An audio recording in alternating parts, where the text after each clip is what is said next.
Hello student, आप लोग का फिर से स्वागत है आपके अपने चैनल वाणिज्य शिक्षण में।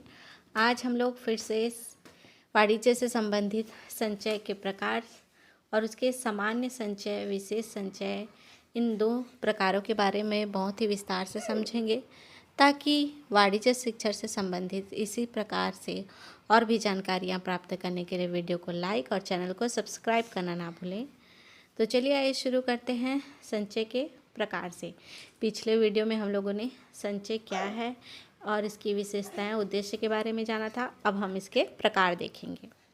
सबसे पहले हम देखेंगे सामान्य संचय, जो कि इसका पहला प्रकार है। ऐसा संचय जिसका निर्माण किसी विशेष उद्देश्य की पूर्ति हेतु नहीं किया जाता है, सामान्य संचय कहा जाता है। संस्था की आर्थिक स्थिति, हानियों की क्षतिपूर्ति, मजदूरी आदि, अर्थात ऐसा संचय जो कि सामान्य रूप से संचित करके रखा जाता है, जो कि व्यापार के, उद्योग के किसी सामान्य कार्यों के लिए, आर्थिक स्थिति को सुधारने के लिए संचय करके रखा जाता है। जैसे कि संस्था को की आर्थिक स्थिति, उसकी जो हानियां हैं, उसकी जो क्षतिपूर्ति हो रही है कंपनी को, उसके जो मजदूर हैं उनको वेतन देने के लिए, ये सब प्रकार सामान्य संचय में आते हैं। अब हम इसके उद्देश्य देखते हैं। अब देखेंगे इसका उद्देश्य। पहला है, इसका उद्देश्य संस्था को वित्तीय स्थिति को मजबूत करना होता है। दूसरा, इसका उद्देश्य संस्था की ख्याति को बढ़ाना होता है। तीसरा, संस्था की कार्यशील पूंजी की व्यवस्था करना। चौथा है, आकस्मिक हानि की पूर्ति करना तथा विपरीत परिस्थितियों का सामना करना, जैसे मंदी, व्यापार घाटा या अन्य अनिश्चित जोखिम को वहन करना। पांचवा है, लाभांश की दर को स्थायित्व प्रदान करना, खासकर जब संस्था में लाभ की मात्रा घट गई हो। छठवां, संस्था में अत्यधिक लाभ होने पर लाभ को छिपाने के उद्देश्य से संचय किया जाना।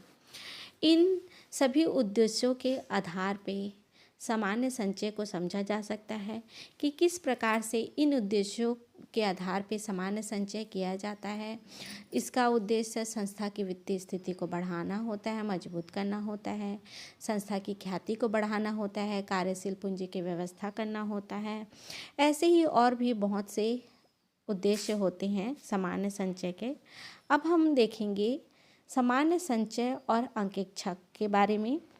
सामान्य संचय का निर्माण संस्था का निजी मामला होता है तथा यह व्यवस्थाएं के प्रबंधकों की नीति पर निर्भर करता है।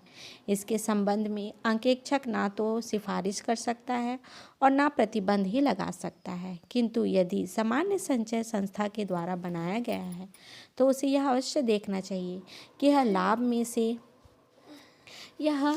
में से बनाया गया है या नहीं, तथा इसे किस प्रकार दिखाया गया है, इसके संबंध में लेखे में किस प्रकार दिखाया गया है, इसके संबंध में अंकेक्षक को निम्नलिखित बातों पर ध्यान देना आवश्यक होता है।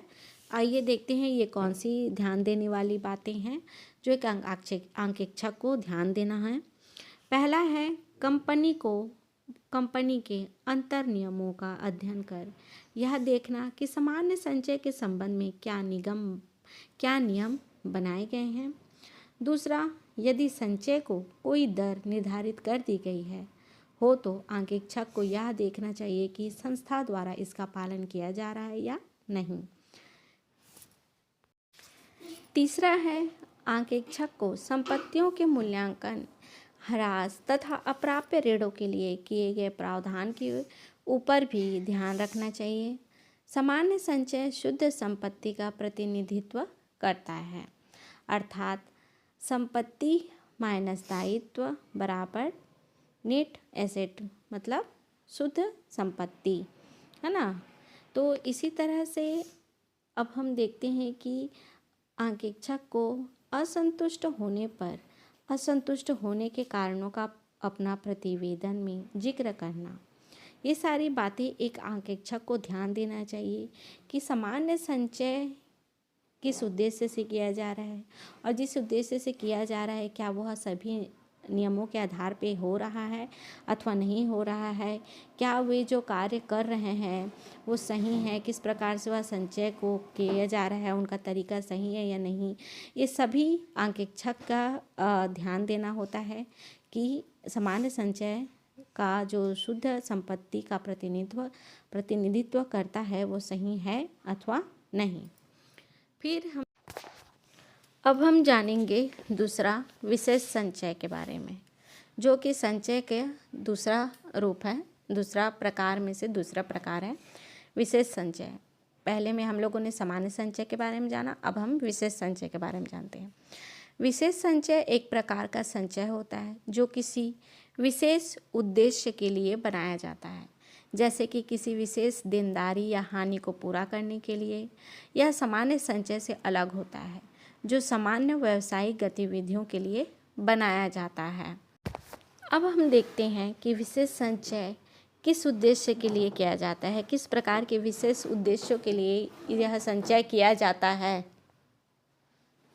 विशेष संचय को विस्तार से समझने के लिए निम्नलिखित बिंदुओं पर आइए ध्यान देते हैं। विशेष उद्देश्य। विशेष संचय किसी विशिष्ट उद्देश्य के लिए बनाया जाता है, जैसे कि किसी विशेष कानूनी मामले के लिए, किसी विशेष संपत्ति के मूल्य ह्रास के लिए या किसी विशेष देनदारी के लिए। संस्था से संबंधित, उद्योग से संबंधित जैसे विशेष जो कार्य होते हैं, रुकावटें होती हैं और इन सब को भरपाई के लिए या फिर इन सब का सामना करने के लिए जो संचय किया जाता है उसको विशेष संचय कहते हैं। इनमें जैसे कानूनी मामले के लिए निपटाने के लिए, विशेष संपत्ति के मूल्य ह्रास के लिए या किसी विशेष देनदारी के लिए। इसके और भी आइए उद्देश्य जानते हैं कि किस प्रकार से विशेष संचय के उद्देश्य को हम समझ सकते हैं। पहला है अदत्त व्ययों के भुगतान के लिए संचय। दूसरा संपत्तियों के ह्रास, मरम्मत तथा नवीनीकरण के लिए संचय। और तीसरा है अप्राप्य एवं संदिग्ध ऋणों तथा कटौती के लिए संचय।